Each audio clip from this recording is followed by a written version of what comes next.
Hey guys, how you doing? South Bay Cat at you. Sorry, it's a little sunny. I forgot my sunglasses, so don't mind me squinting a bit. So like I said, I told you I was going to be installing the Charger Hellcat catch can from Billet Technologies. So let me flip this camera around, if it'll let me do it this time.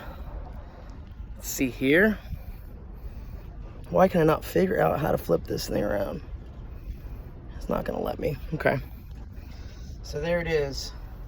So pretty easy install. Just pop the cover off, which is right there.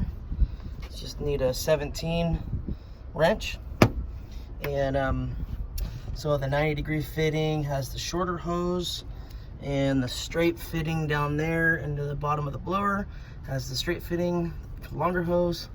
Just goes there underneath the harness, as you can see. So yeah, just pop the cover off. Put this on there's a supplied bolt here that's already in on the motor. I just put the lock washer in the nut, tightened it down. It's nice and straight, as you can see. It's nice and level. So hopefully you guys can see that. Nice and level.